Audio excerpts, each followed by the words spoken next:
Good evening. Welcome to the Village Board meeting for the Village of Pleasantville. Today is Monday, April 25, 2011. If you are watching live on Monday, April 25, we encourage you to call in if you have comments or questions.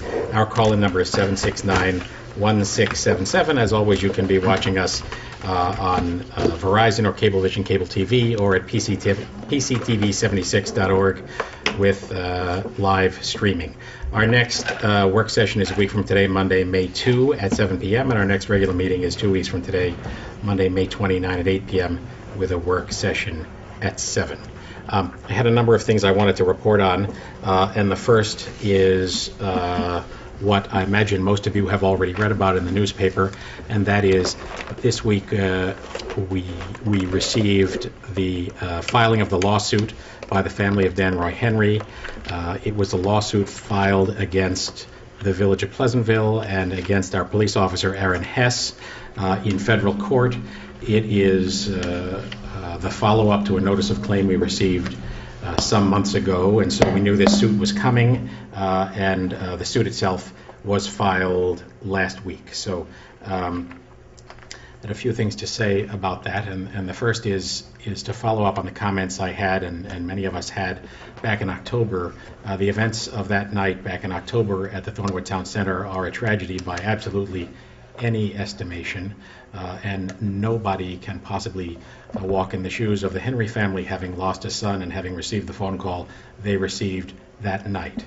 That said, as we move forward, we carry that with us in our minds. We also carry with us the responsibility to protect this village and to defend the fair and just aspects of what happened that night and what have happened since. So the suit was filed against only the Village of Pleasantville and against Aaron Hess himself.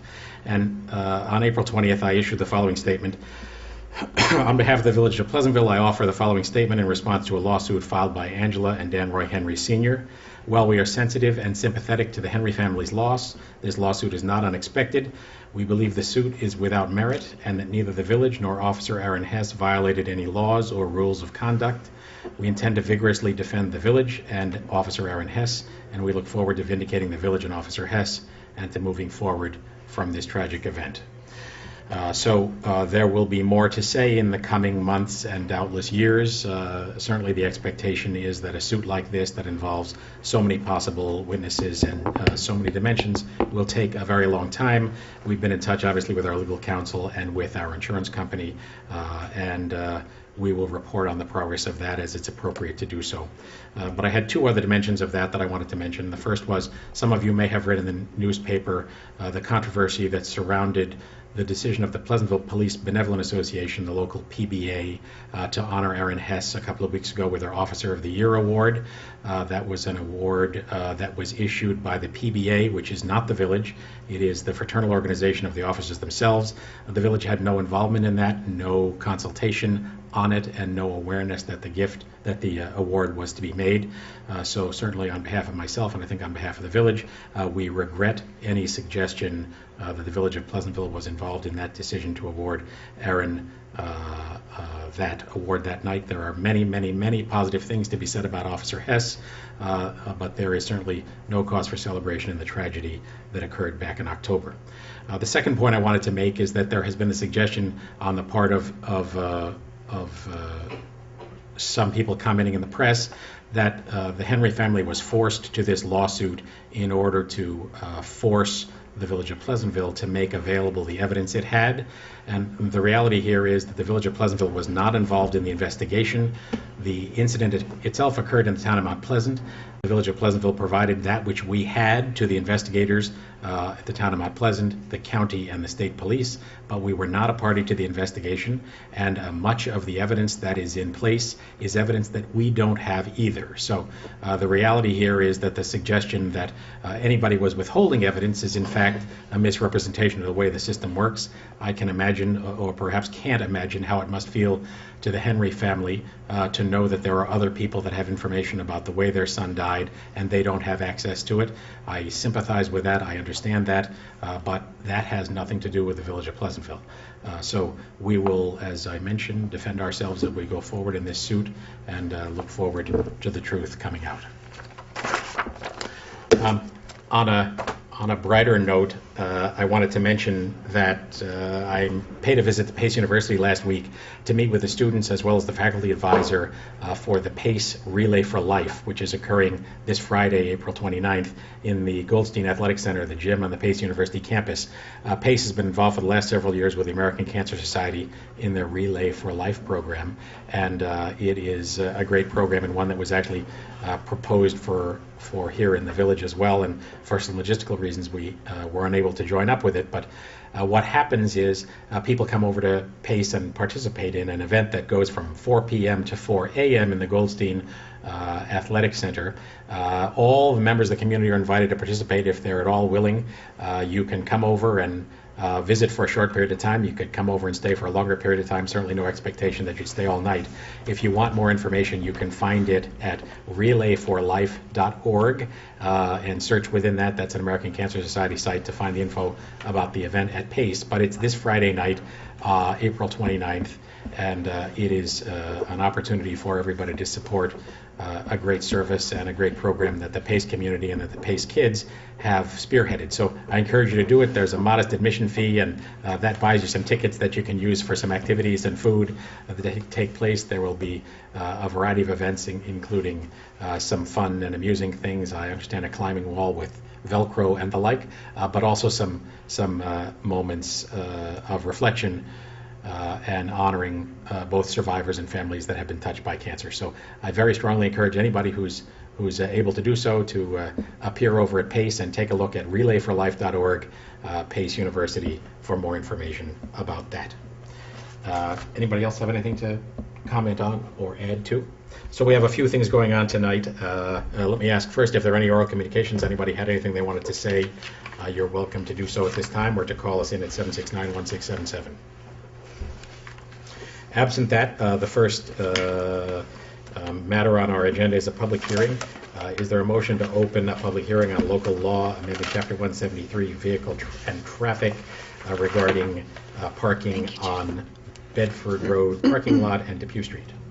So moved. Second? Second. All in favor? Aye. Okay. Patty, do you want to describe this?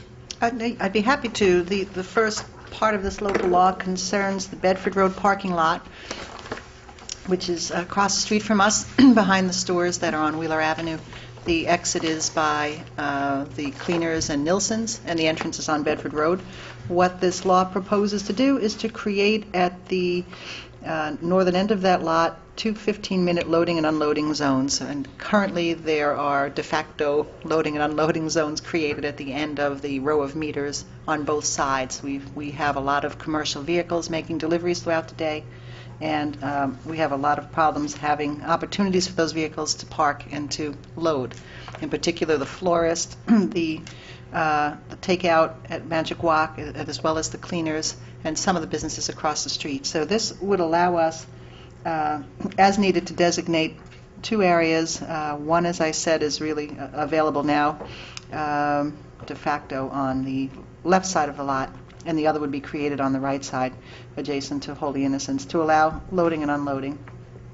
The second part of this local law pertains to Depew Street and a request by the residents there to have some limited parking restrictions in place during the work week because of recent influxes in all-day commuter parking on Depew Street. So these hours would coincide with other area restrictions on Grant and on Vanderbilt, and prohibit parking on the east side of Depew Street from 10 a.m. to 12 p.m. I'm sorry. But could you clarify a little more on where those parking spaces would be at the Bedford Road parking lot? If you came- Specifically to the fact that is it taking away any already metered spots? One may, one would not. And again, where's it going to be? As you came into the lot off of Bedford Road, Right. just before you took the left turn to turn down the driveway, at the end of the row of meters on the left, there's space there to put a spot. In other words, it would be the space closest to the side of Nilsson's Florist. Yes, and the other would be just behind that, where you see the sanitation trucks sometimes pull in to pick up some.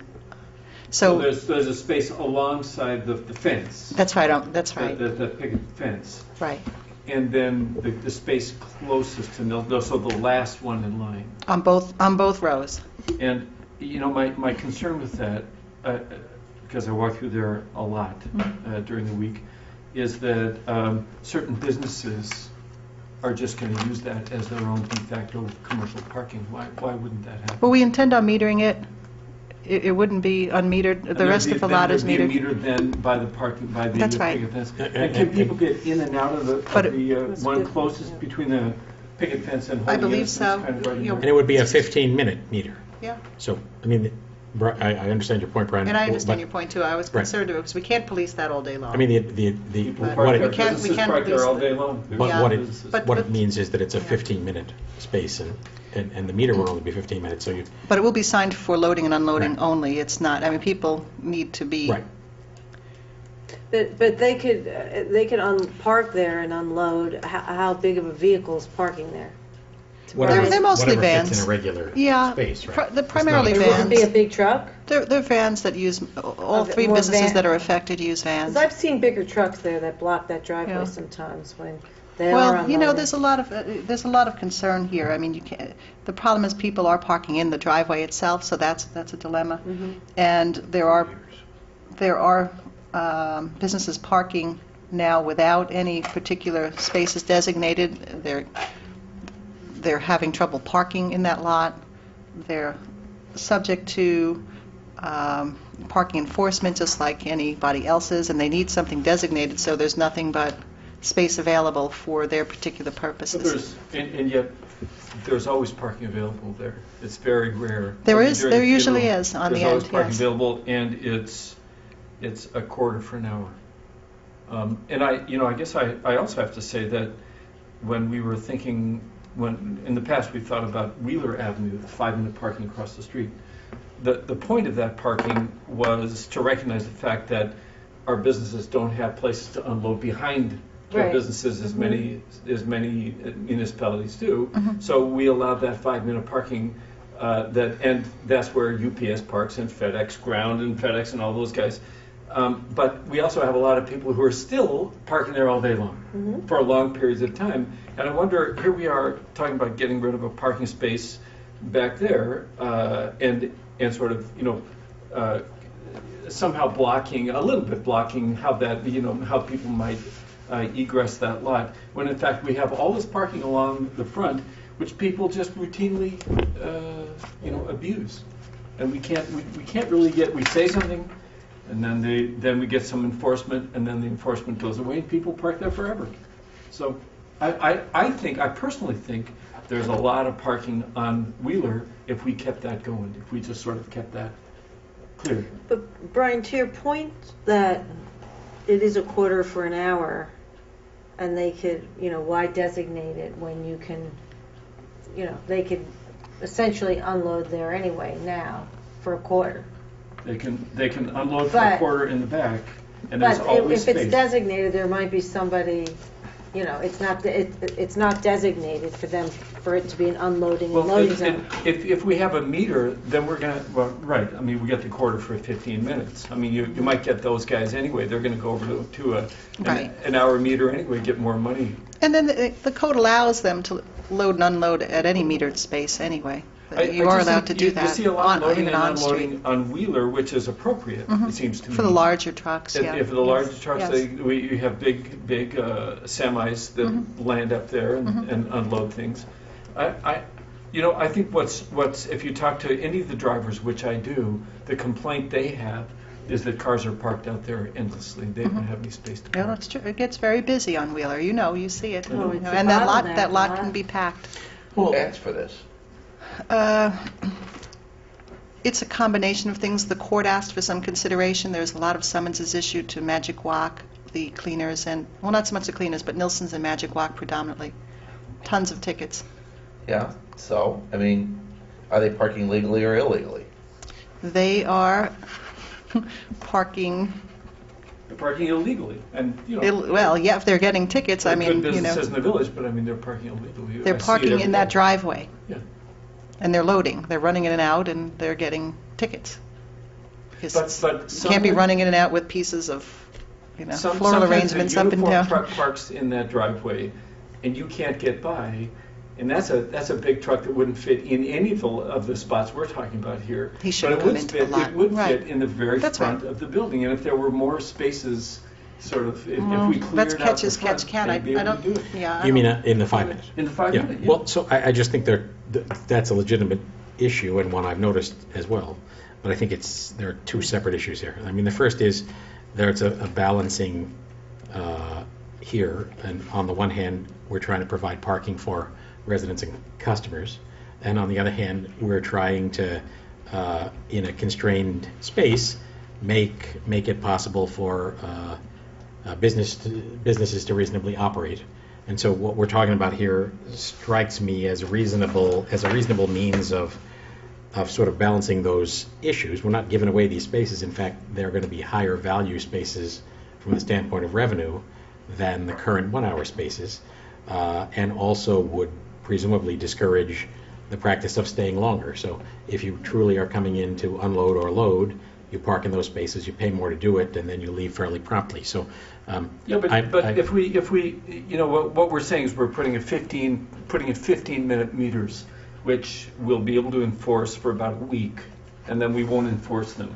I mean, in the same way, we're Well, not I enforcing, we're gotta not say- enforcing, I mean, if we could Whoa, whoa, enforce whoa, whoa, whoa, 15-minute whoa, whoa, whoa. parking on Wheeler, Whoa, we'd stop. have a ton of space. I think you're aware that the enforcement is more sporadic when it involves chalking tires and going back and checking watches, and more more successful when it's a matter of walking by a bunch of meters to see whether they're expired or not. So clearly there's a But why is cycle it? to it, because it's easier to enforce meters than it is to enforce chalk spaces. That's another discussion and a frustration we can have and try to deal with, but I think meters are relatively easy to enforce. So. Is it possible that people would park there and get a ticket if they're not loading and unloading? Yes, And because we'll and- designate it and how for, are people going to know that? we'll designate it Yes, for commercial use only.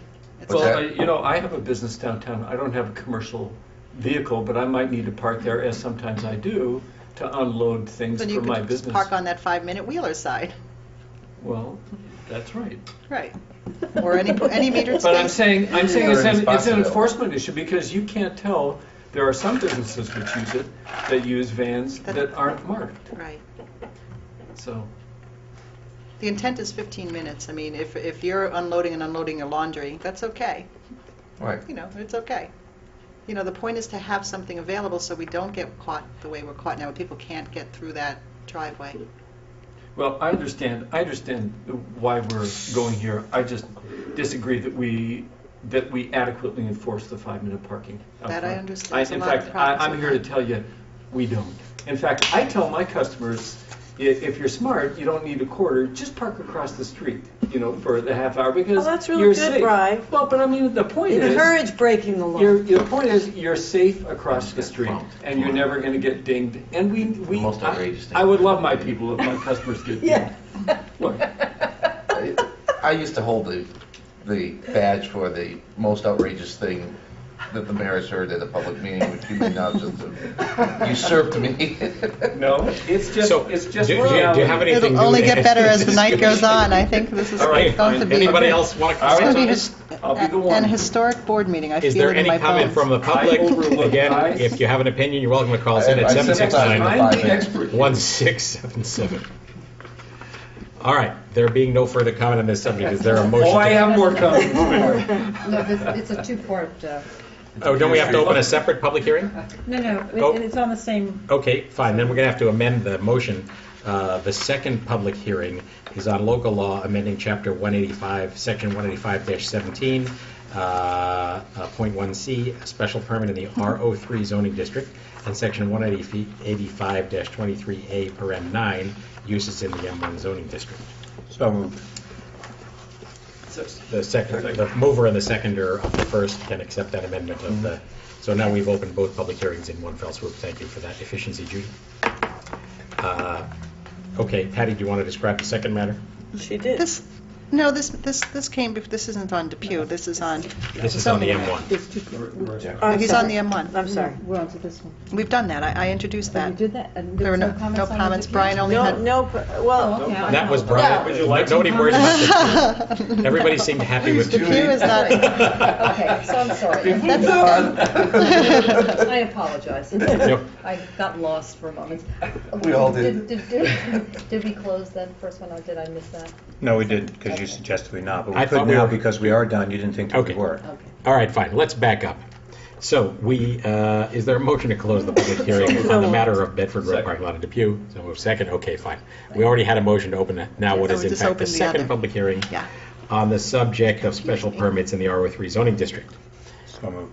Patty? I will Oh, I'm sorry. recap, I'll give the happy She reads. recap. Yeah, we already, no, I think we already did it. We Right. already opened it. The Board of Trustees is considering amending a certain section of our zoning code to allow additional permitted uses in the RO3 and M1 zoning districts, specifically in this case to allow catering halls and outdoor dining accessory to restaurant uses. And you had this matter referred to the Planning Commission for comments. It had also been referred to Westchester County as a matter of law for their review.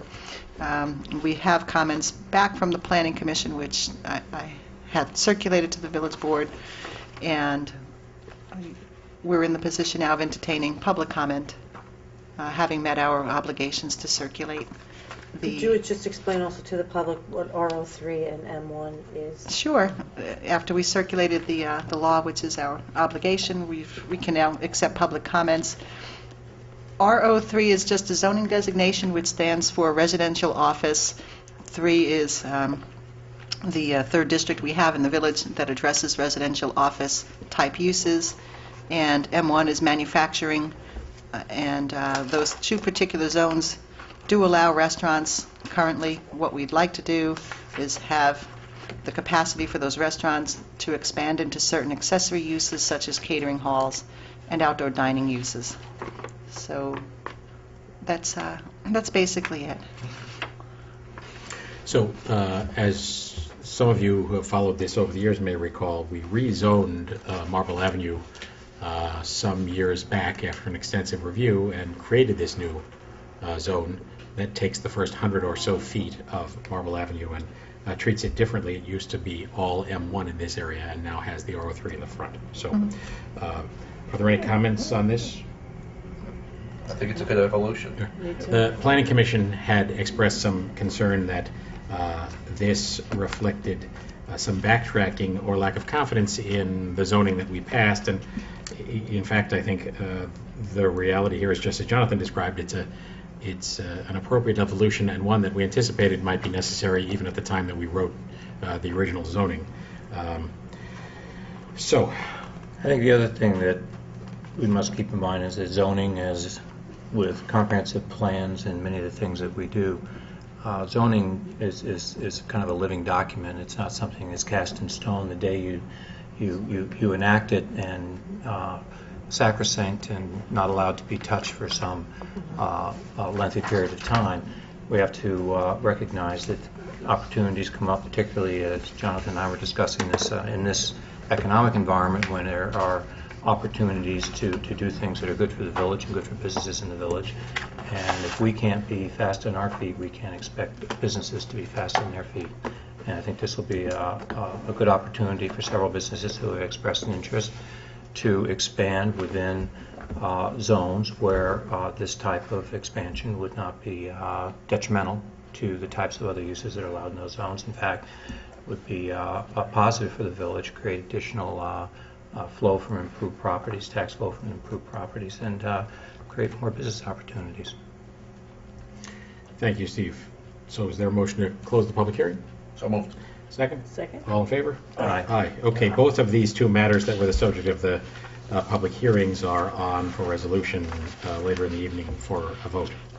I had one other announcement to make, and that was one I had missed earlier in the meeting, and that is that April 29th is Arbor Day, and I have a proclamation here referring to the founding of Arbor Day and declaring that Arbor Day will be celebrated here in the village on April 29th. We have been recognized again as a Tree City USA by the National Arbor Day Foundation, and we are working hard to continue our tree planting ways. Is that underwritten by Con Ed? Con Ed? The Con Ed In Foundation? spite of Con Ed. This gives me an we're still opportunity We've had a net to decrease in trees. report that we've had lots of discussion in the last several weeks about our tree planting program with involvement by lots of people wanting to weigh in, including the good people on our Conservation Advisory Board, as well as our beautification group, and as well as a number of residents who've weighed in on various subjects. And so we are lucky to have so many people who care about this, and sometimes having lots of people involved requires a bit of work to get to a common ground, but I think Brian has been working on that over the last week with all these various groups, and we've come up with a good plan. We'll be planting another round of trees this spring. We've been doing 2 rounds of planting every year in an effort to renew, restore, and fill in our street tree canopy, and also, as was mentioned earlier, to address some of the damage and change policies that we have suffered at the hands of Con Ed, which is now taking a much more aggressive position about street trees that are anywhere near wires. So we're hard at work, and I thank all those people on beautification, on Conservation Advisory, and citizens who are involved as well. So April 29th, Arbor Day, plant a tree in your yard. So with that, we can go to the resolutions. Steve, number 70.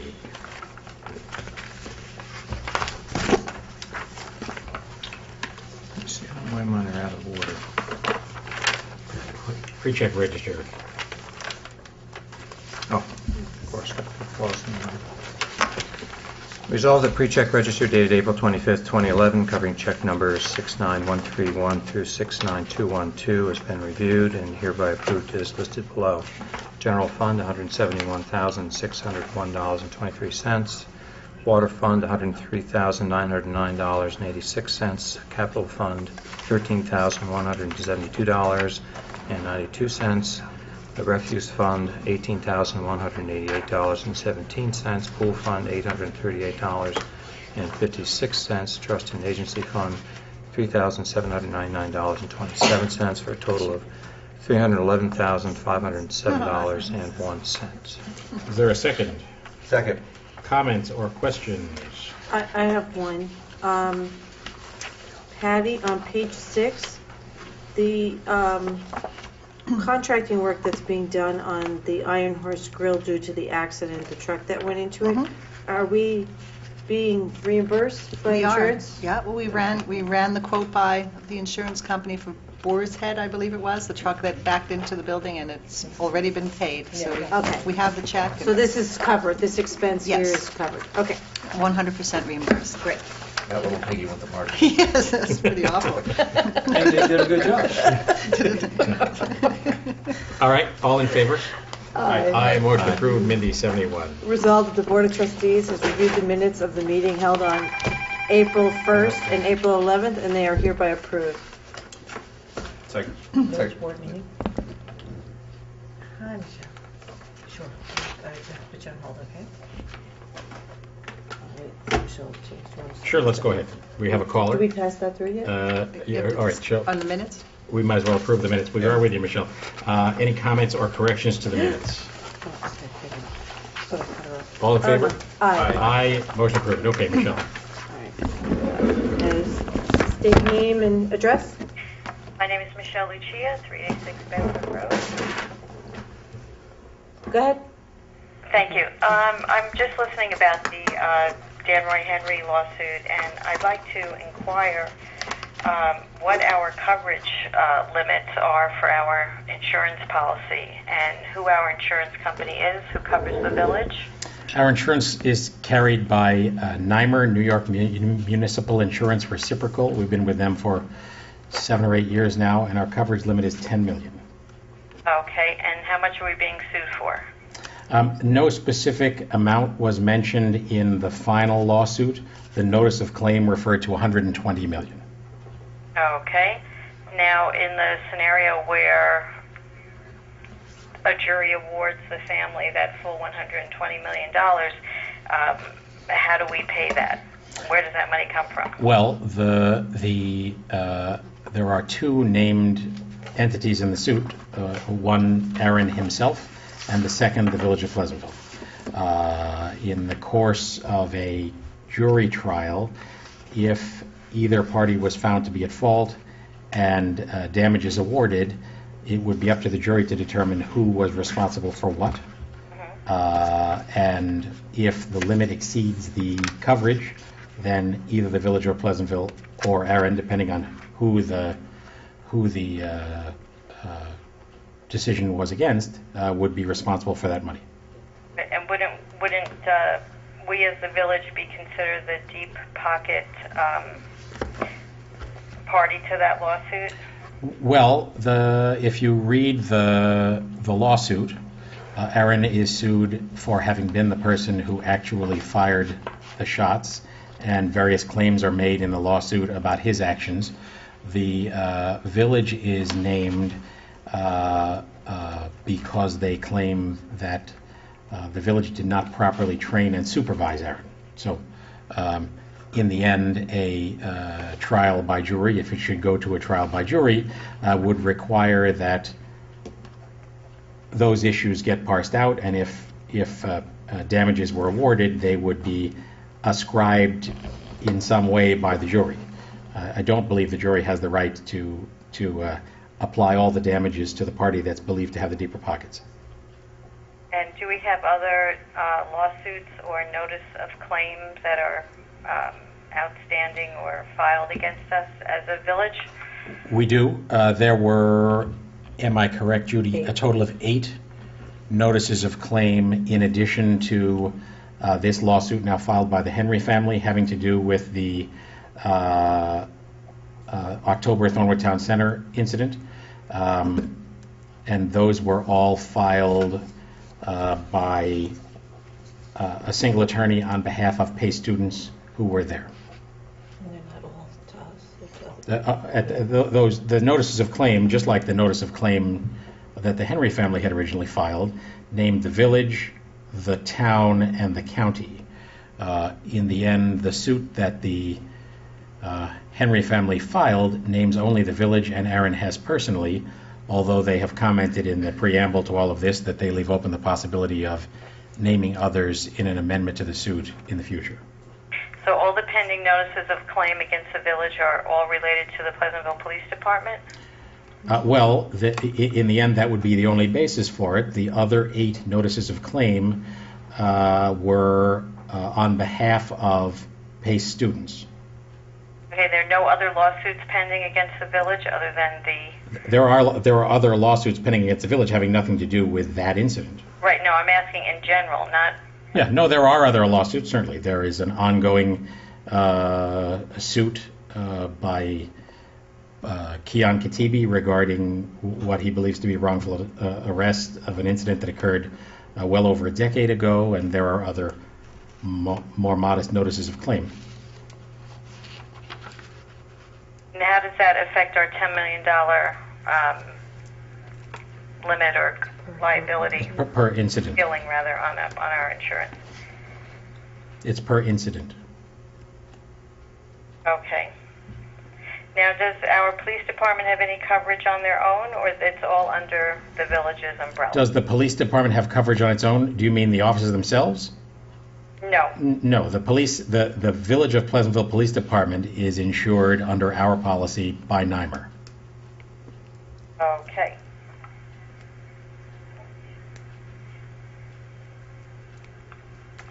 And then my next question is if, say for instance, Aaron Hess loses the lawsuit,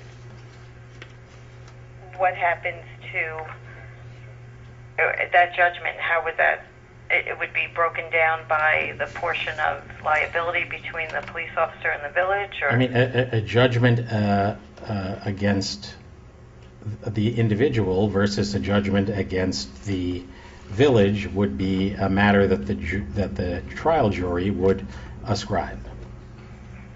Depends what the nature of the damages are, and I think it's it's speculative at this point to suggest how that might play out. And our representation, the village's attorney, they're on a retainer, so they're going to start off with X amount of dollars. No, budgeted to- no. The insurance company, NYMER, has a duty to defend, and we are in the course of discussions with them right now regarding representation. I see.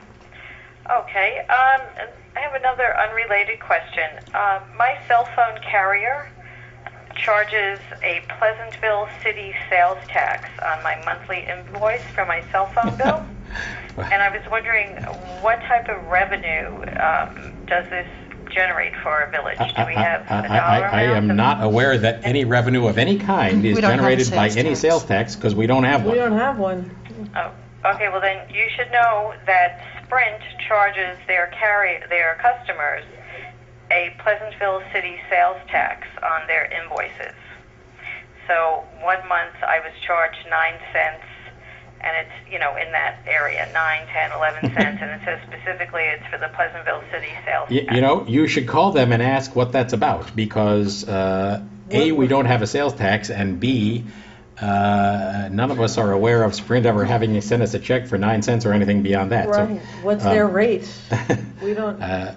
All right, well, underneath my government fees and taxes, it starts off with 911 tax, sales tax. I won't bore you with all of them. And the last one says Pleasantville City sales tax. Well, if you're willing to follow that up, it would be amusing to find out who they think they're collecting that for, Because we're not even a city. it ain't us.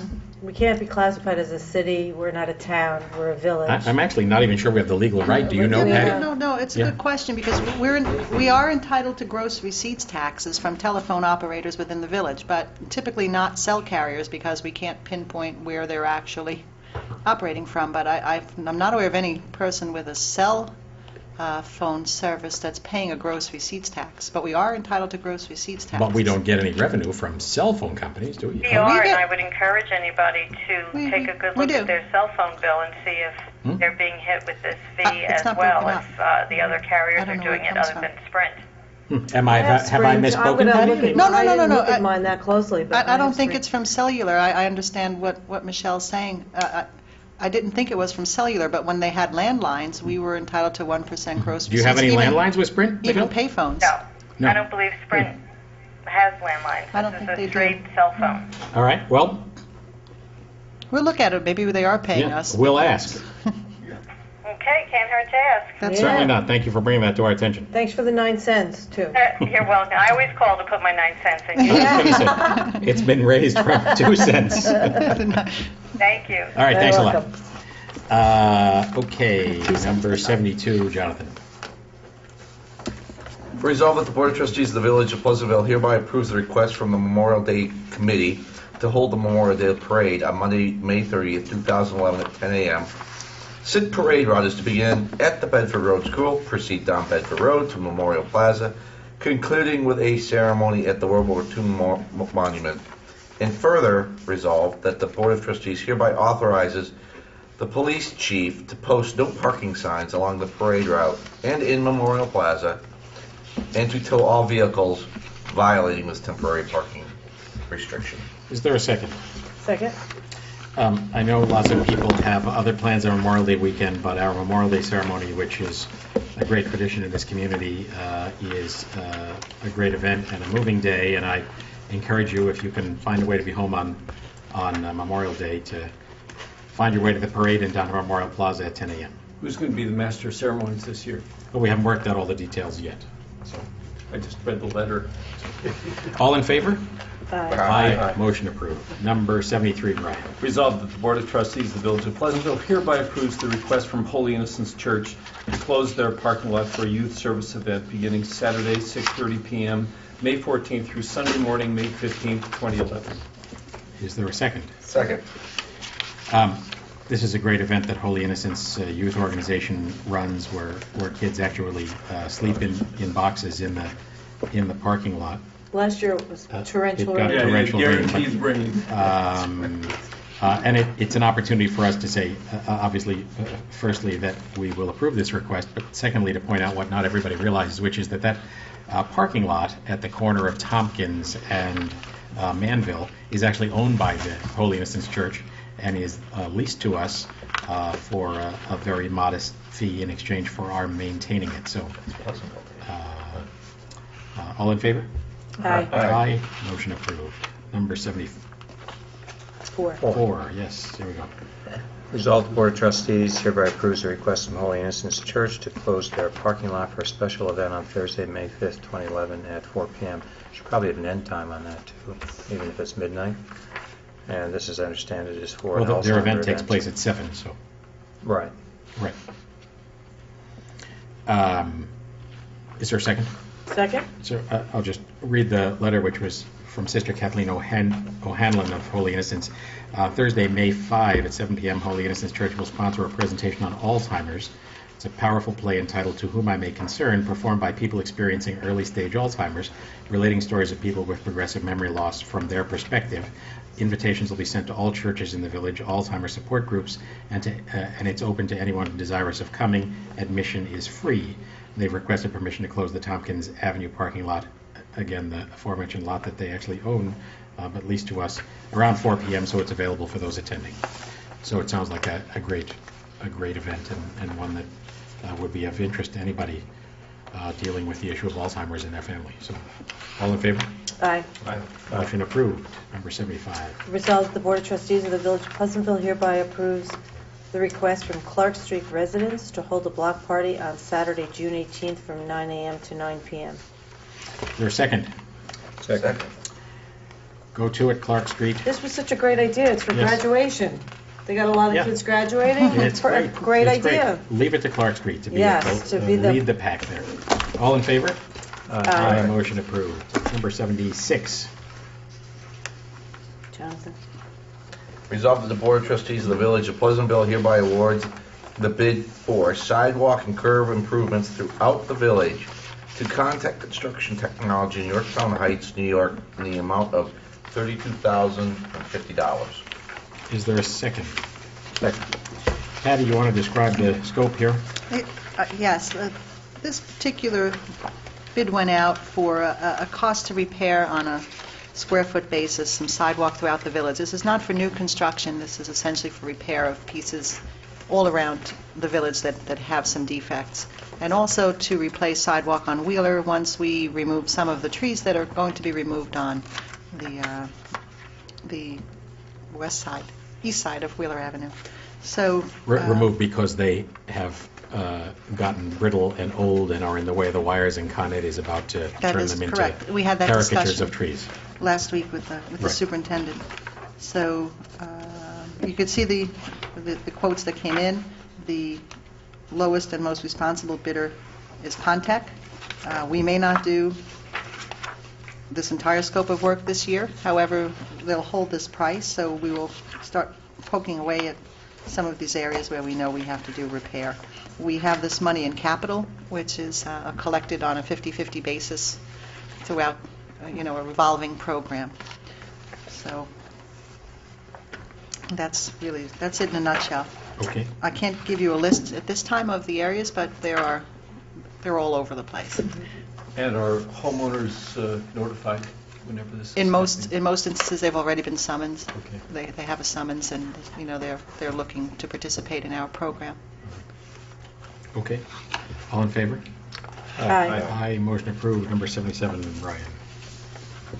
Resolved, the Board of Trustees hereby authorizes the village administrator to sign the agreement with Westchester County for the Staff DWI Patrol Reimbursement Program. Is there a second? Second. Patty, you want to describe this one? We participate annually in the Stop DWI Patrol Reimbursement Program through the auspices of Westchester County. We receive a small grant to set up selective enforcement patrols. This is about $8,400 a year. That would be paid to us for establishing these types of selective enforcement activities. A great program, so. All in favor? Aye. Aye. Motion approved. Number 78, Steve. Resolved that the Board of Trustees hereby authorizes the village administrator to sign the agreement with Westchester County Department of Planning with respect to a community development block grant for Parkway Terrace and Manville Road sidewalks. Is there a second? Second.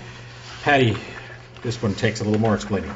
This May, we had a work session discussion on this evening. The village had applied in 2009 for community development block grant funds, and that involved some of the improvements you see in place now down by 7-Eleven and an area that we call Roselle Park. We also, in the third year of that grant award, had asked for funding to improve sidewalks along Parkway Terrace from Bedford Road to Manville, where there currently aren't any sidewalks. And we had a number of impediments to getting this third leg of the grant approved.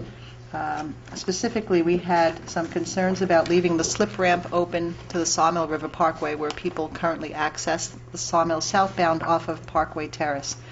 And going forward with this scope of work, that slip ramp would be effectively closed. We'd also end up changing the direction of traffic on Parkway Terrace, which is currently two-way to a one-way street, being accessed from Manville Road toward Bedford Road. The scope of work involves resurfacing the road, putting in a new drainage system, tying the surface draining into Manville Road, installing a sidewalk from Bedford Road to Manville and a crosswalk across Manville Road to allow people access to the Roselle Park area. The county, through the Community Development Block Grant Program, would contribute 75% of the cost of the project. We would be obligated for 25%. The preliminary budget is $133,000, meaning we would be obligated for $33,000. That would involve full road resurfacing, curbing, striping out for parking, new trees, new drainage work, and a crosswalk system, and some continuity in public sidewalks. So that's where we are. What we're looking to do tonight is to authorize the participation in this round of funding for CDBG to allow the work to go forward. That's in our budget. We would expend CHIPS money as matching funds, since it does involve roadway resurfacing. We have approximately, we'll have to check, $29,000 in hand now, and we also have money coming to us. CHIPS is a reimbursement basis, so as we spend, we get reimbursed. So once Suzette goes out to bid and we get an idea what we're subject to, we can cover it from our existing capital funds. So a couple of things to be said here. One is thanks to Suzette Lopane and the County Department of Planning, who have been tremendously helpful in this effort. This has been a matter of discussion for a good long time on Parkway Terrace, and two other pieces of it are worth noting. One is that the edge of the road, which comes to a hillside down to the Sawmill River and the Parkway, is eroding, and so we are in need of resolving the storm drain problem. The other issue is that Parkway Terrace is one of the most seriously affected streets at times of the Sawmill Parkway flooding when we have a closure.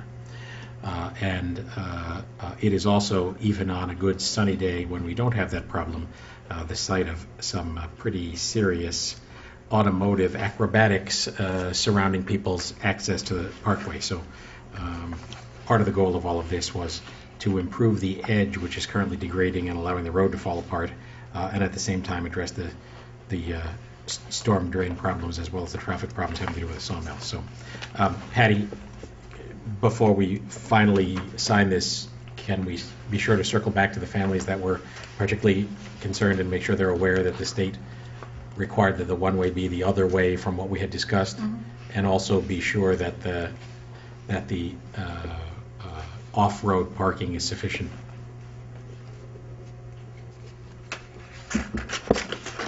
I'll have a design meeting with them. Okay, that'd be great. They'd be helpful. Yeah. They've been very active, and Right. they've petitioned for this, so For they'll be very 11 excited. years. They'll be thrilled. Yeah.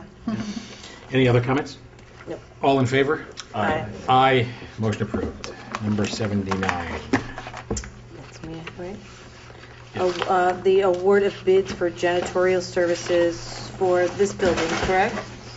Various all of buildings. our municipal And buildings. DPW and, The senior center. And the senior youth center. Recreation, soldiers and sailors bathrooms, and the pool. okay, Everything. boy.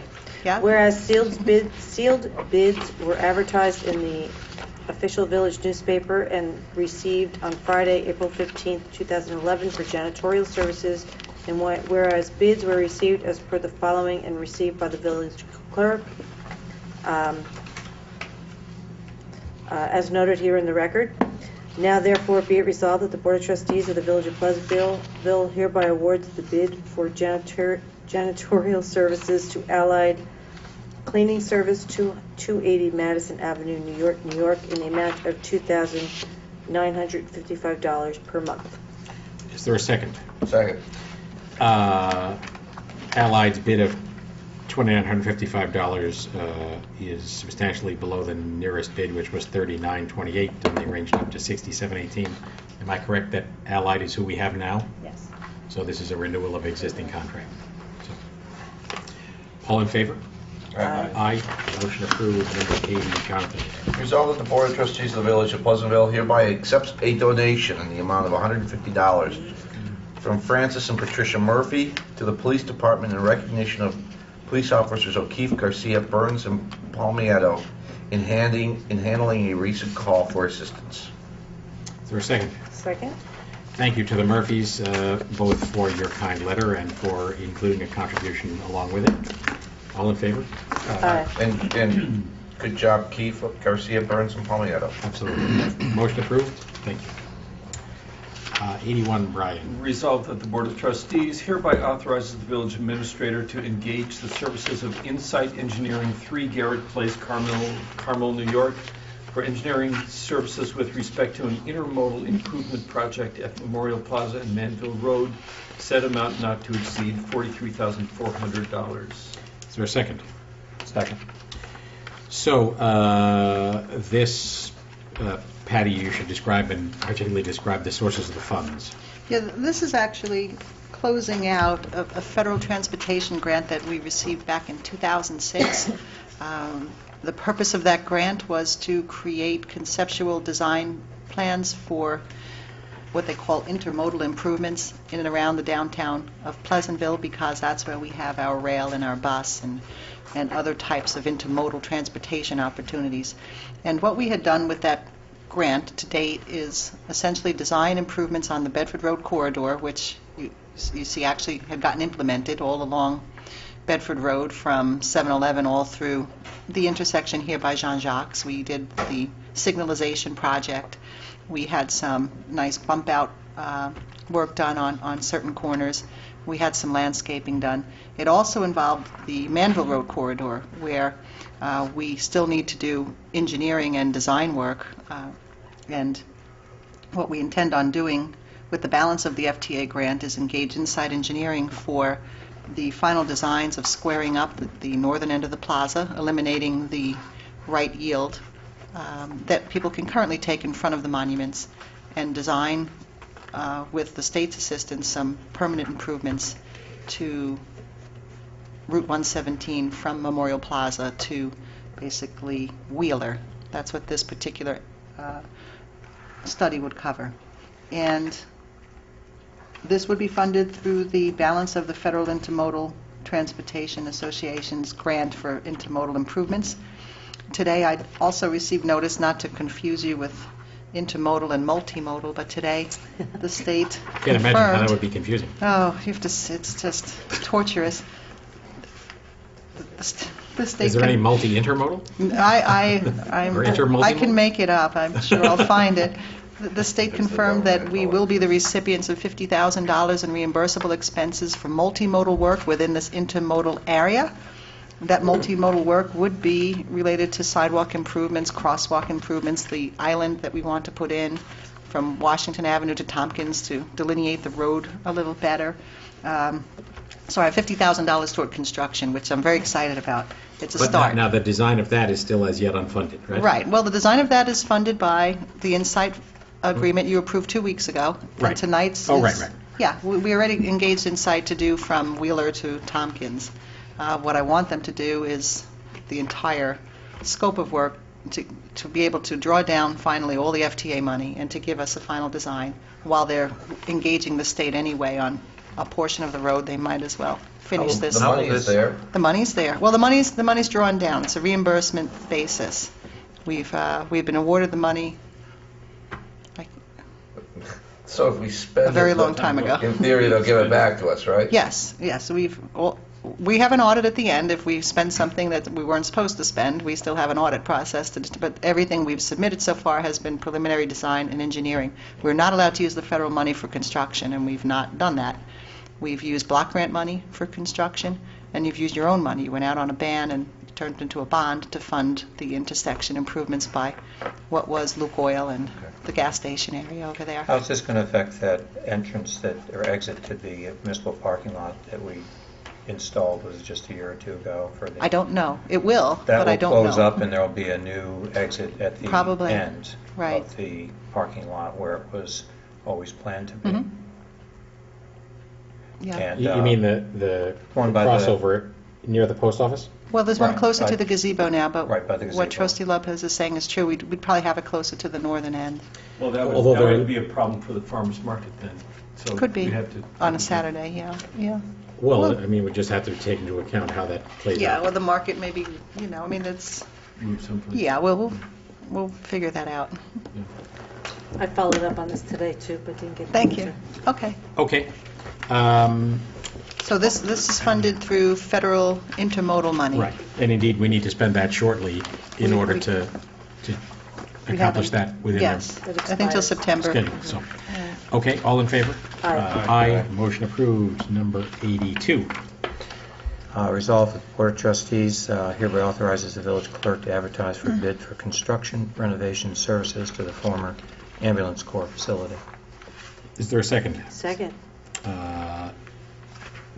The old ambulance corps building on Marble Avenue, adjacent to the football field, is now vacant because the ambulance corps has moved to the old Thornwood Water District garage, which is at the edge of the village in Thornwood. They needed more space and they needed bigger garages because the ambulances of today don't fit in the old garage. So that is a building that's been owned by the village for all these many years, but been occupied by the rescue squad for about 50 some odd years. We now have it back and are going to use existing monies that we have in a recreation fund to make some renovations to it in order to turn the garage space into a recreation activity space and the office space to be improved to become the home for the rec offices. All in favor? Aye. Aye. Motion approved. Resolved that the Board of Trustees of the Village of Pleasantville hereby approves the following budget amendments.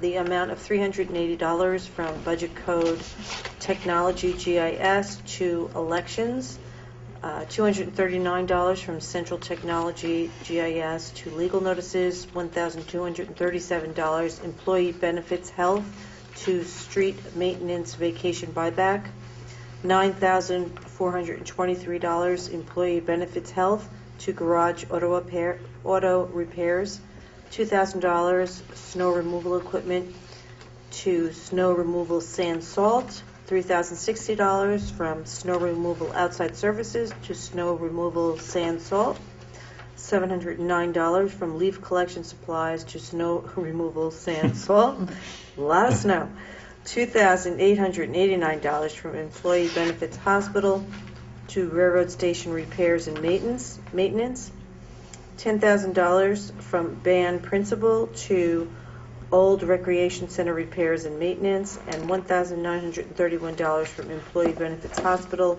to old recreation center repairs and maintenance. There's another page there. Oh, pardon me, I'm sorry. $1,200 from water transfer and distribution auto repair. Is it two different sums? 1,200 and then 1,220 to water transfer overtime. I don't know which is the right amount. I'll tell you in 2 seconds. It's 1,220. Okay. So 1,220. $15,000 from miscellaneous charges debt service to interfund transfer to capital, $2,000 employee benefit hospital to water transfer auto repair for a total of $50,088. Is there a second? Second. So these are bookkeeping changes where we move money around from funds, from accounts that have a surplus to funds that are in need of an infusion of cash. And as you can see, a whole bunch of them were adding more money to our snow removal, sand and salt for obvious reasons. And in the case of the $10,000 for the old rec center, we just spent money on securing that building so that it can be safely mothballed, and that came out of bond anticipation note that we borrowed some time back. So, all in favor? Aye. Aye. Motion approved. Number 84. Resolved that the Board of Trustees of the Village of Pleasantville hereby approves the request from the Pleasant Avenue residents to hold a block party on Saturday, May 14th from 3 to 8 p.m. Is there a second? Second? Have a good time. I'm impressed. Pleasant Avenue. It's an early. We've got a bunch of early block parties. This More is power wonderful. It means to you. Motion approved. warm weather. All in favor? Aye. Motion approved. Number 85. Brian. Resolved that the Board of Trustees hereby approves a local law amending Chapter 173 Vehicle and Traffic, Section 173-72, Special Purpose Parking Zone, Bedford Road Parking Lot, and 173-63 Parking Prohibited Certain Hours, Depew Street, as follows. This is Schedule 24 Special Purpose Parking Zone. Add at the Bedford Road parking lot on both sides a 15-minute loading and unloading by commercial vehicles only designated spaces at the east and west side of the lot. And 173-63, Schedule 15, parking prohibited certain hours, adding on Depew Street on the east side, 10 a.m. to 12 p.m. Monday through Friday. Parking prohibited north for a distance of 90 feet from Grant Street to a point 270 feet away. Is there a second? Second? This is the resolution that follows the public hearing that we had earlier in the evening. Any further comment? No. All in favor? Aye. Aye. Motion approved. Number 86, Steve.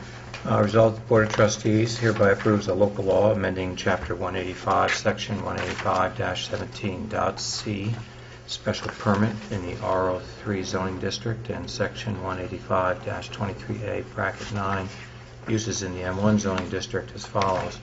Amending Chapter 185-17, 1C, which is the RO3 zoning district, and the M1 zoning district, 185-23A, bracket 9.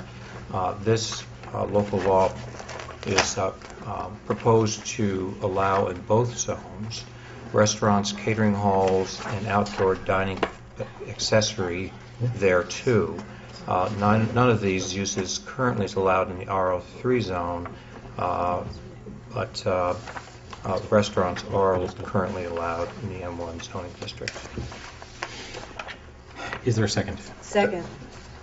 Again, that's the subject of the earlier public hearing. Any further comment?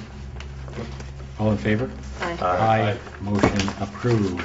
Number 87. Whereas the village administrator presented a tentative budget for the fiscal year 2011-2012, and whereas a public hearing was held on April 11th before the Board of Trustees, now therefore be it resolved that the Village of Pleasantville's 2011-2012 fiscal year budget is adopted as follows. General fund expenditures $13,236.17. General fund real property tax levy $9,218. $9 million. Did I say 13,000 also?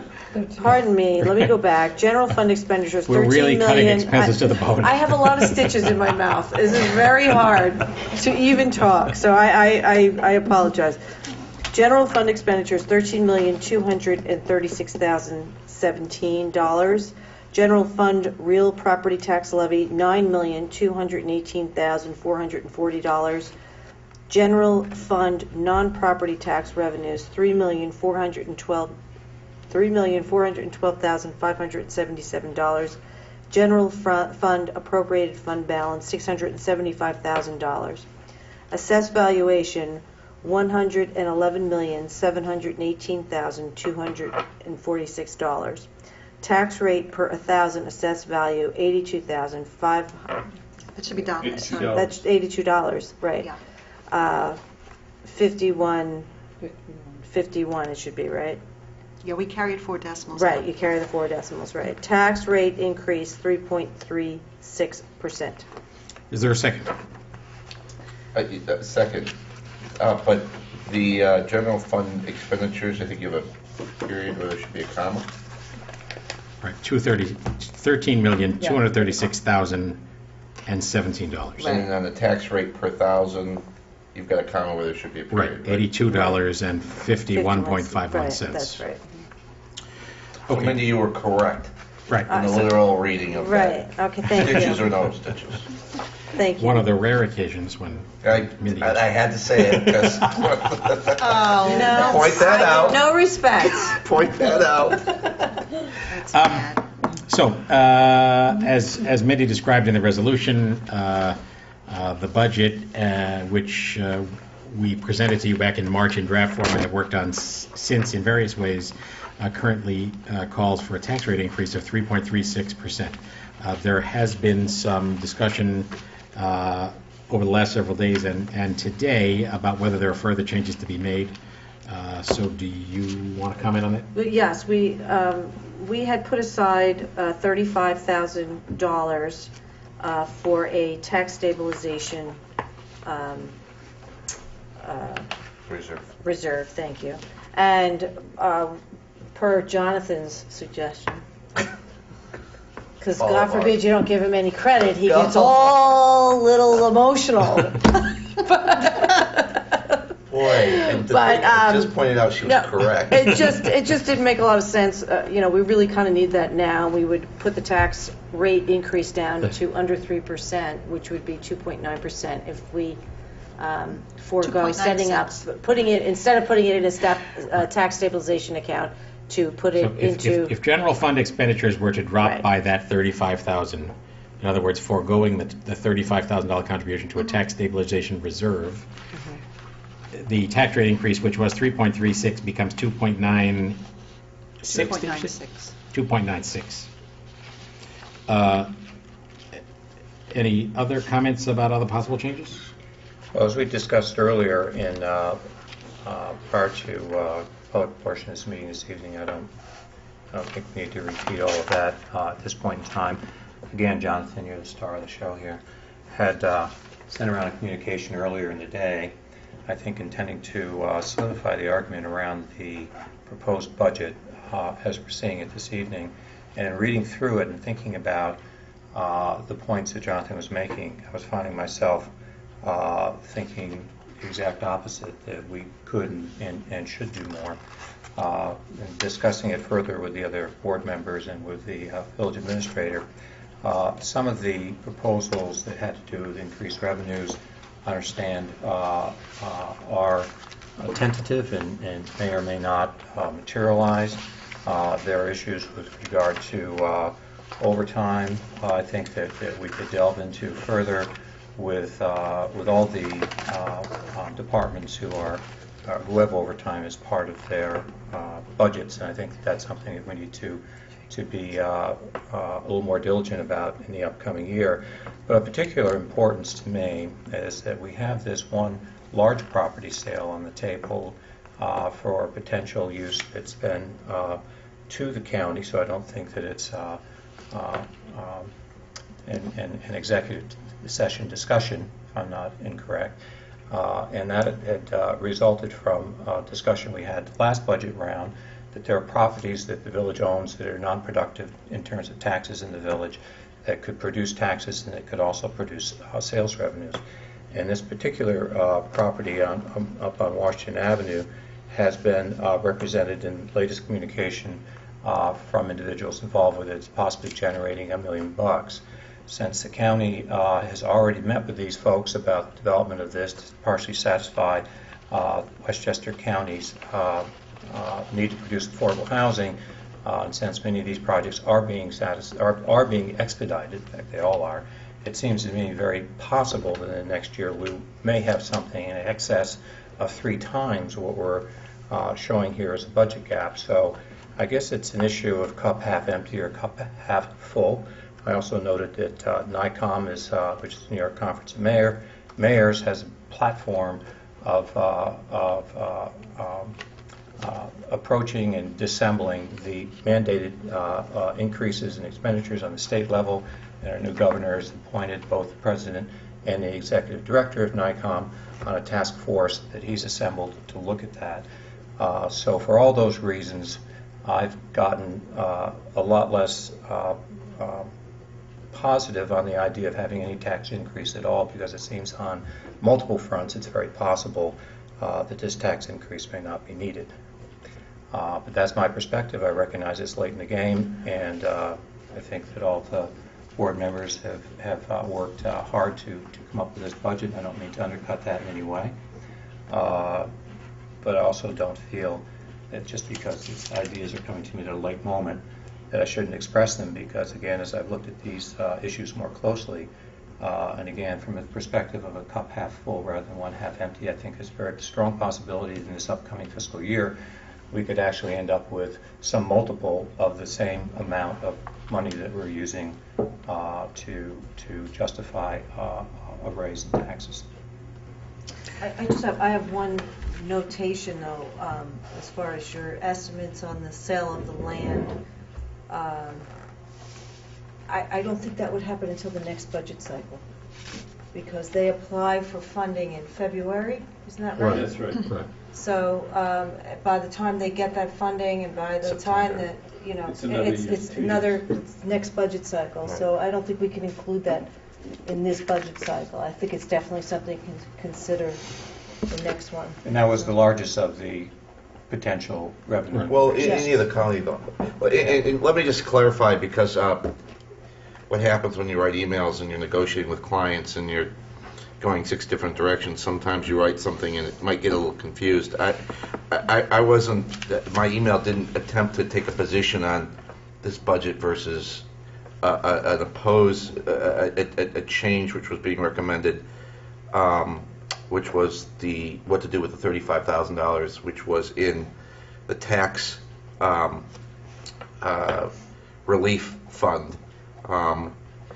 It was merely to point out the trade-offs that you take, the positives and negatives, in looking at this budget, not just in this budget cycle, but looking out a year or two, in which, Steve, you're right, I pointed out the fact that one of the reasons to feel better about perhaps reducing this budget down below 3% was the fact that we do have some properties that seem to have some interest right now. The value is very fluid because, in part, it's determined by, my understanding anyways, by what they think they can rent it for. And indeed, it isn't something that we probably anticipate could be in this budget cycle, but next year's. And again, the email that I wrote to the board really looked at this budget versus looking at next year's, versus looking all the way out actually on some aspects to 2017, and what we feel we can get, what we feel we can do now versus then, and what would be prudent to do now versus then. The knee-jerk wereaction is always to say, well, we've got $35,000 in a tax abatement fund, let's just give it back. And my knee-jerk reaction indeed was to do just that as well. And in fact, I think my feeling is, having weighed all the pros and cons, we can indeed do that and do it with some degree of prudence. However, there is a certain amount of risk that you take. We are using over $1 million, $1,125,000 of interfund transfers in order to make this budget work. So that's $1,125,000 of interfund transfers that we're using to pay for $13+ million of expenses. That's a big percentage. You can start to back some stuff out of that interfund transfers. You can back out $350,000 that goes to Foxwood. That's a one-time item. You can back out $275,000 of fund transfers from the water fund, which is it comes out of the operations of the water fund. You could pretty readily, assuming no issues there. Can rely on those funds being repeated. There is a $175,000 transfer coming out of capital surplus. That's a one-time transfer, which you can't necessarily rely on. Bottom line is, when you do all the numbers, we're using $500,000, $500,000 this year, to support this budget out of our various savings accounts, if you will.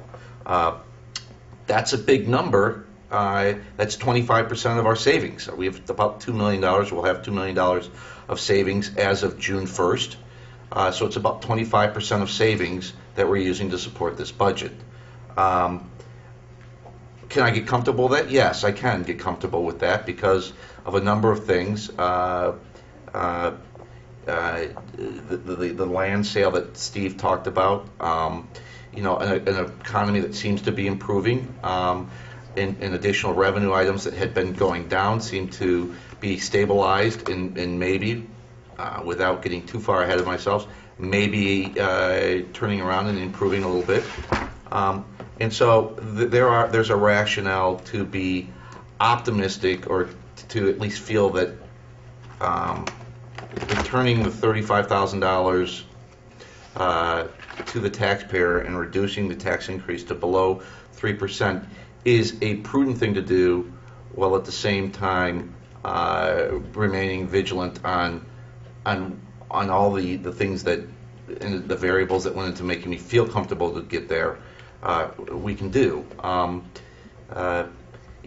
Again, if things don't improve or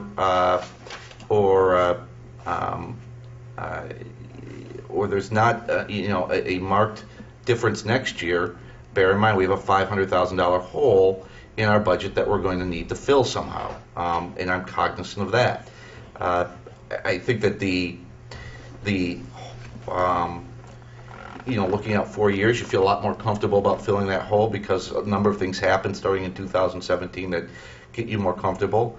And I believe that there are some improvements that we're making, and different ways of looking at how to shape this government, how to outsource services, that again will contribute to reducing that obligation. Police consolidation. Well, Possibly. everywhere. Right. That's certainly one, but we're looking across all departments too, and rationalizing the size of government. So I do believe that that we can prudently take that $35,000 and save the taxpayer a tax increase. We did have a user fee increase in our parking lots for commuters, which in part offsets a bit of this increase, or this revenue. So I do think that there is you got to look at this as a whole, and I think as a whole we're pretty good. Again, Steve, I think you misinterpreted my email as being circulated to surround or to support this 3.36. It wasn't meant to do that. It was just meant to encapsulate what all that was being discussed and think about. As far as your comments, I would love to dive in more on these. I've heard about it for the first time today. We've all grappled with the overtime issue. It's a complex issue that involves the intersection of the contractual obligations with the PBA in terms of minimum man hours or minimum personnel usage, right sizing the department in terms of personnel, all things that need to be addressed in the context of trying to figure out what to do with it.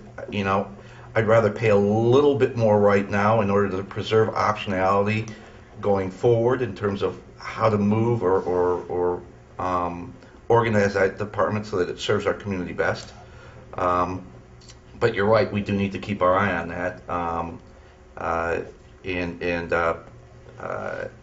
and we do need to address it where and when we can. However, I will say that it is difficult to encapsulate that into a budget. I'm not quite sure where you draw the line and say we can do better, other than it being a qualitative statement. Of course we can do better. We can always do better, and we should strive to do that. And I think the staff of this village and the board here is cognizant of that and does that every week. But it certainly is beneficial to keep reminding ourselves that indeed it affects this budget real time, and what we can do even beyond today's date, today's vote, impacts the budget always going forward, and that is a good lesson to keep reminding ourselves of. So I am in favor of taking the $35,000 out of the reserve fund and reducing the budget to 2.96%. I realize that there are rationales for going the other way, but I'm comfortable that that's still is within the bubble of prudence. And I'll stop there. Thank you. Brian, do you have any? No, I agree. Let me just add a few things to that, and that is I certainly will support that. But I just want to make a couple of points here and amplifying some of the things Jonathan said. The first is that we are grappling with a whole bunch of variables here that are similar to the variables we all grappled with in our private lives, but they are writ a bit larger on the municipal screen, and that is that our revenues have been a good bit more variable than they have ever been in anyone's history of recollection, driven in large part by the decline in the economy and as a result the decline in our share of the sales tax, mortgage recording tax, etc., but also by the much more volatile tax base with many more tax certiorari grievances filed and a number of very big ones finally being settled. So the effect of all of that is that when the tax base is declining, everybody else has to pay more even to stay in the same place. So I think what people need to realize about the budget as it's presented now with 3.36 and taking out the 35,000 at 2.96% tax increase, given the increases we've confronted in two primary areas. One is a $350,000 payment to Foxwood as the second half of a tax grievance payment, and the other is a substantial increase in our pension costs driven by the New York State requirements. What we're looking at here is a pretty darn tight budget, and that is a segue into the discussion of police and police overtime. We have in this budget the smallest number of police officers we've had in a very, very long time. Total of 21, am I correct, Patty? 21 budgeted, but 21 20 in budgeted, actuality. and that includes the police administration. The reality there is that isn't enough people to maintain the cycle of coverage that we've had in the past, and it will, if it were to remain that way, will either require that we hire and make a couple of changes in our staff, or that it shows up on the overtime line. It also makes us far more vulnerable to some of the problems that we encountered this year and certainly were affected by, but we're able to deal with, including when a circumstance arises when an officer is unexpectedly taken out of the rotation through injury or illness, both of which happened to us multiple times this year. So we are, as you, I hope, have heard and will hear more soon, in negotiation right now, both with the town of Mount Pleasant and with the county of Westchester, about ways in which our police services could be shared, outsourced, or consolidated, so that we'll be able to come back to all of you, and certainly we'll seek your input on the options that are presented to us. But one of the things that's quite clear is that the police force is obviously the biggest single departmental expense we have, and the management and operation of a very small police force produces a cost per capita that puts us at the higher range of the county as compared to communities that have a similar sized police force but fewer people. Unfortunately, 24/7 coverage with a dispatch desk and officers in the field doesn't get smaller below a certain threshold. So those consolidation and shared services studies are ongoing right now and will be the subject of a lot of discussion going forward. But the piece that I think is the most important takeaway is that we have taken the dark times we've confronted, and I think used them in some positive ways, including the policies that we passed a year ago and that are now the preamble to our budget, and which I think are up on the web, and I encourage you to take a look at them. But a couple of key points of that are the desire to move to an environment where we develop reserves for certain expenses that we know we will have, particularly for capital expenses, things like new trucks and new equipment and roofs on our buildings, so that we are saving on an annual basis and then paying with cash when those expenses come. That's a change from the historic practice in this village, which was to bond those expenses and then pay for them over time, but obviously at an increased cost because you're paying for the bonding cost and the interest on those bonds. So what it means is that we have a period of time when we will be funding those reserves at the same time as we're still paying the debt service.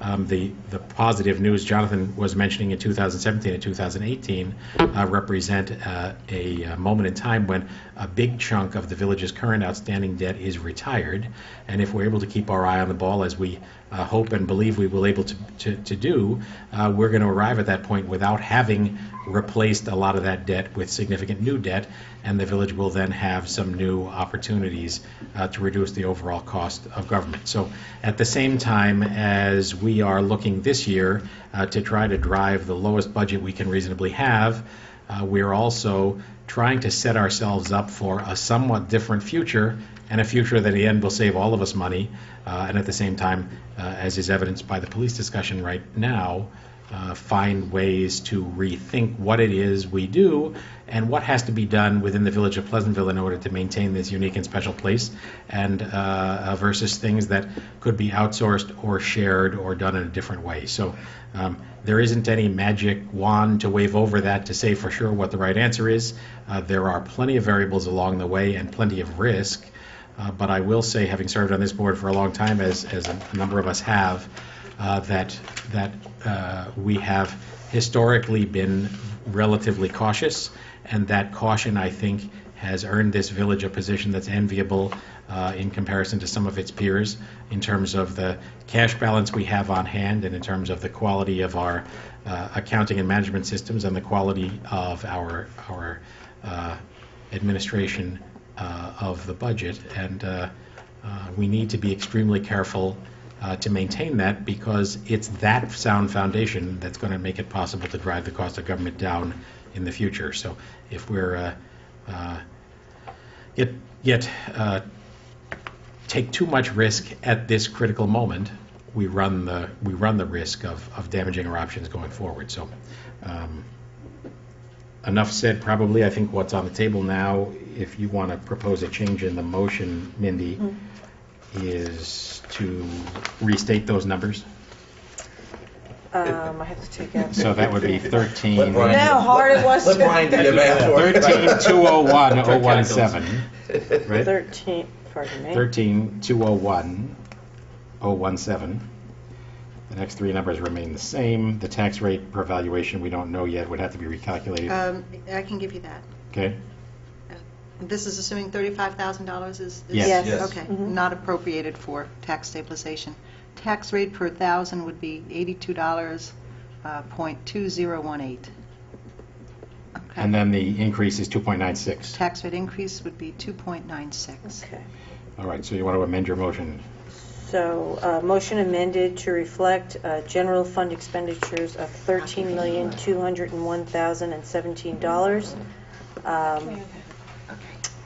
And that the tax rate per 1,000 assessed valuation is 82.2018, with a tax rate increase of 2.96%.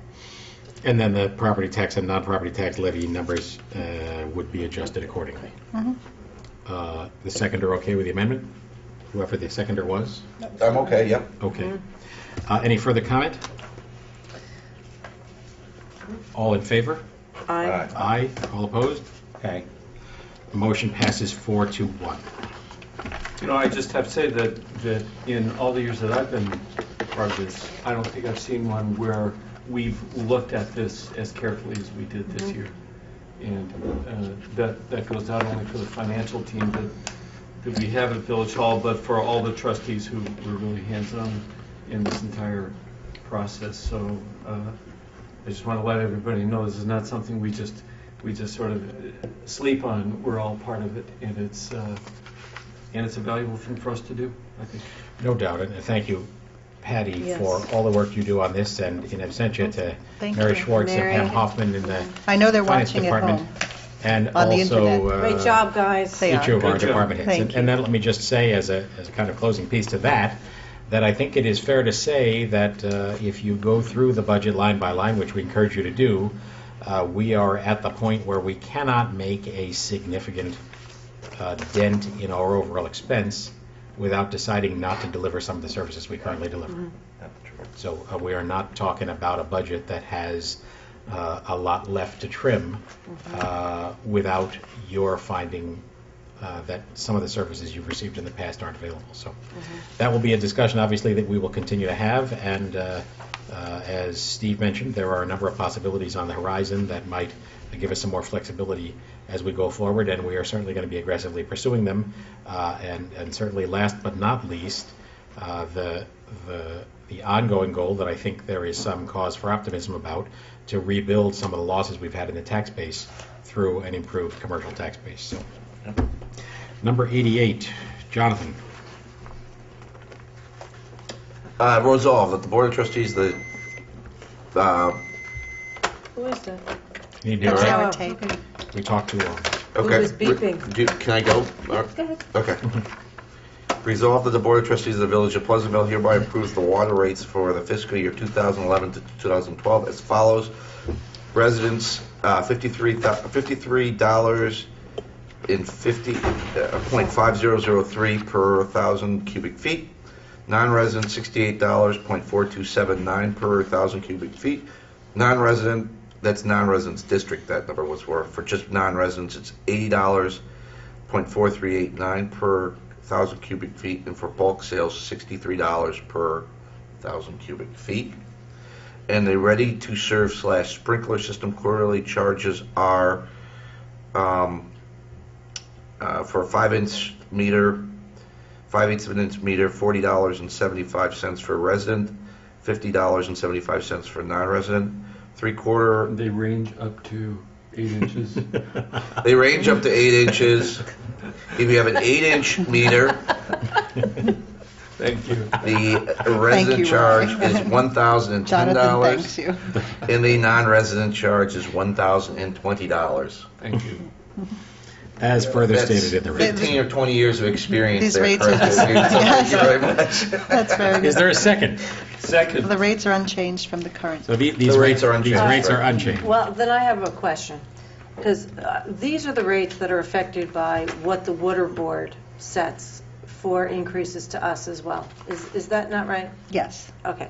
So the water board meets, we have no seat at that table. You're talking about the raw water costs we pay Yes. from From New New York York City. to New Which York went City. up the last Right. time 24%. Right. And we have never passed that along to our residents and non-residents and district non-residents. But they significantly raise these prices to us, I think unfairly, and to the point where we're paying, in the water board minutes, if you read them, they're telling us that we're paying for filtered water, which we're not. No, but they don't deliver anything, well, they No, don't they- represent that water is even potable. They No, sell they us don't. raw water. No, and- but they say that that's what we're paying for, and they raise their prices significantly every single time, and we never pass it along, and we eat it. And I thought we had discussed that we need to start passing along a percentage of this. I mean, maybe not the whole, I mean, when was it that they raised it 24%? It was in the fall, last fall. Yeah, I think we did raise rates, though. No, these are the same rates These are our same rates as raised last rates year. as last year. That's true. We- No, have- they have raised the rates to us since we've, since the last time we voted. This is the result of the analysis of the water fund and Right. the expectation that it was going to maintain a positive balance. And we have the option of raising rates mid-year if we need to. We do. Do we? So. Because you just, the water board is very arbitrary, and they That's a good point. they have no rhyme or reason for what they're Right. doing. Just a point of clarification, while you're absolutely right, the percentage increase of the raw water costs has been seemingly without rhyme or reason, Right. why they raise it.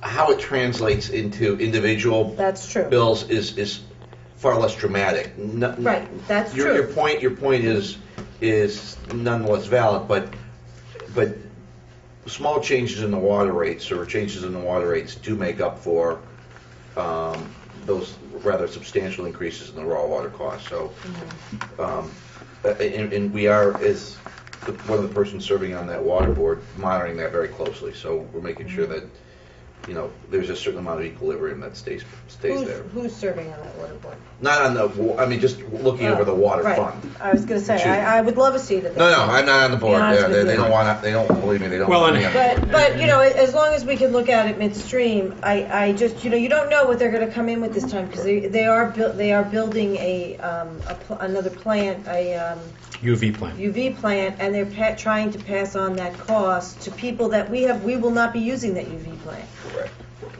Our users, I thought there was a bit of a, was there a lawsuit or something too?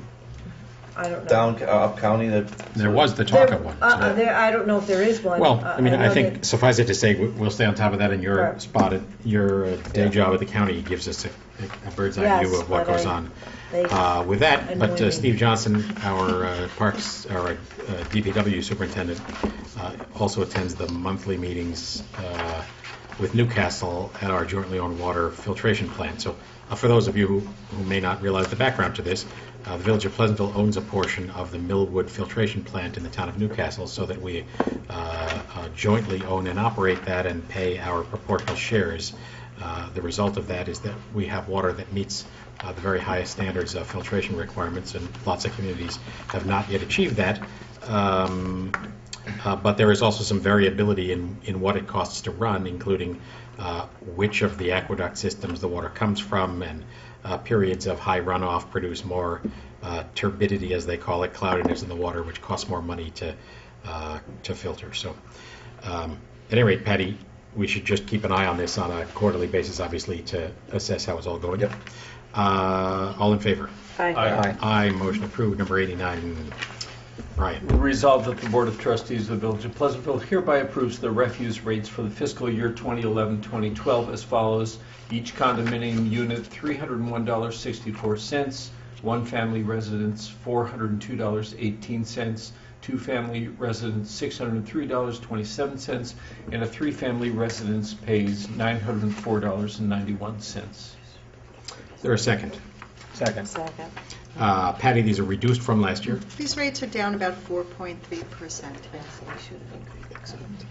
Right. Yeah, I was going to,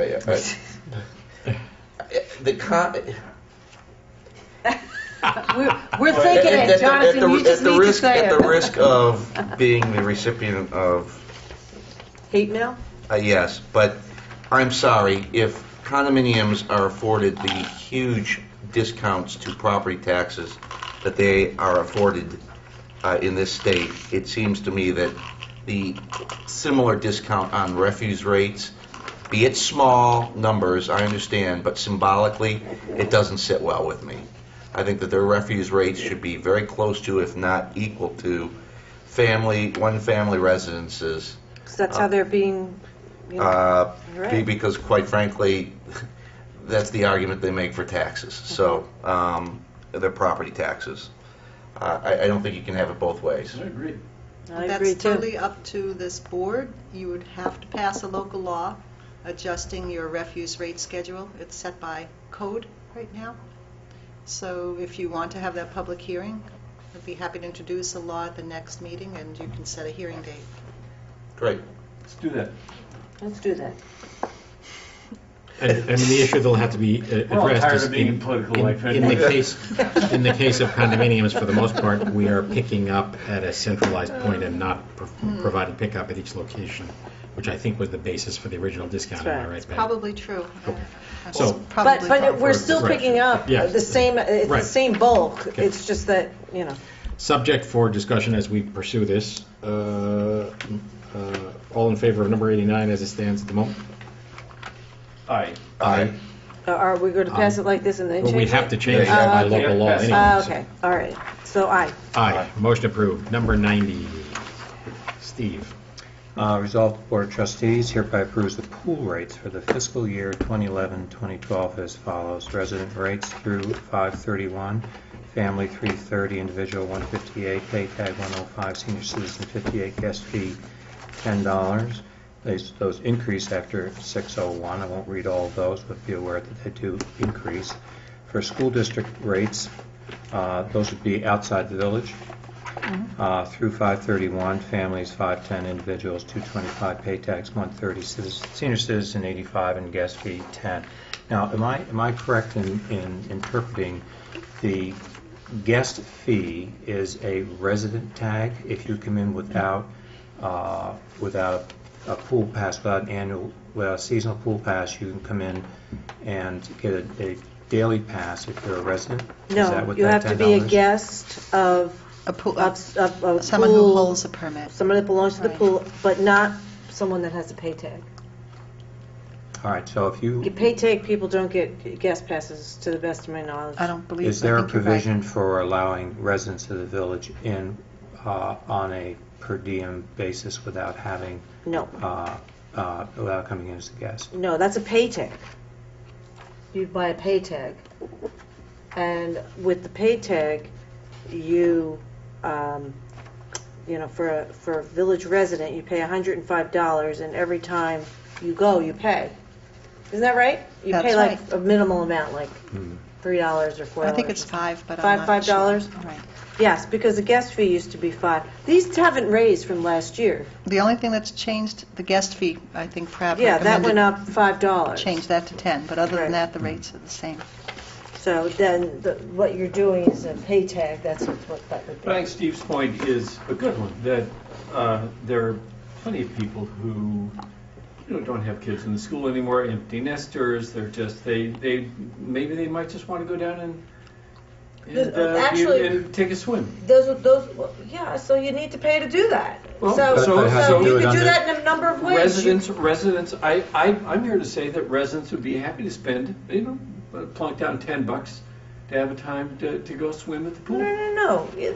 You're losing total sight of why you have memberships to a pool. First of all, there's a tremendous amount of people down at the pool that don't have kids, that buy individual or family members, and it pays for themselves with the amount of visits that they go to. If it's somebody that wants to go down there and do laps, they buy a pay tag, or they buy an individual, and they go down there and they do it for $158. You could swim from June through August. What if you're thinking, I'm away a lot of the summer, a lot of weekends are taken up, there's camp, there's this, that, and the other thing. Buy a pay tag. But I might go down 3 or 4 or 5 times and maybe or maybe not take a family member, either as an empty nester or as a small family person or as an individual, and I don't feel comfortable knowing someone in the village that I could just ring up and say, hey, do you have a pay tag so I can go down and be your guest? Not a pay tag, they'd or, have to be a member. or an individual or whatever, membership, and that's really what I was getting I at. mean, and I think we that- allow people to park one day in our parking lots. So you go to the police department and get a day pass. Why this not is get a day pass to the pool? Because this is a seasonal, And you'd end up losing a lot of members. you'd lose It's a, just like a sport venue. If you buy season tickets to a place, there's some equity interest in people's show. If you give people the chance of showing up when they feel like it occasionally, they will sometimes do other things and not show. I mean, the reality here is we'd like to give as much flexibility as we could to everybody, but Right. we've got to raise enough money to float the This is revenue. pool. This is offset So, all the expenses right. that we just passed in our Right. budget. The goal is for the pool to operate. And it's its nominal. capital costs don't get covered, but its operation costs we try to cover through these And we've- funds. So We've covered every bit of it. A senior citizen for $58 has a pass for 3 months. $58. But even at the regular $158 fee, it's essentially $50 a month, or $12 or $13 a week for access to the pool. So It's really nominal, and if you look at our rates compared to other public pools, we are considerably lower. I mean, I think it's so further to the discussion we had earlier. There are lots of things that would be good to do that have the potential to imperil the program. So Just asking. I just Same want to here. alert the Pleasantville Police Department to look for Brian jumping the fence at the pool, because that's, we're Okay. going to find him floating in Any there. further comment on number 90?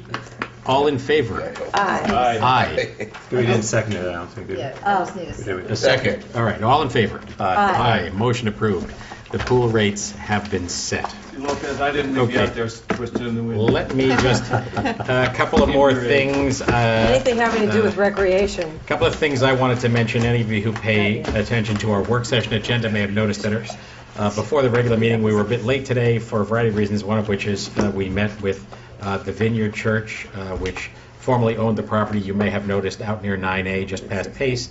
They recently sold their property to Pace, and they have raised the question of whether they could rent the old rec center at Great Oak Lane and Bedford Road from us. That presents a bunch of issues that would have to be addressed, including the fact that the building department reports they would need to go through a planning commission process for that change of use to use it for a church.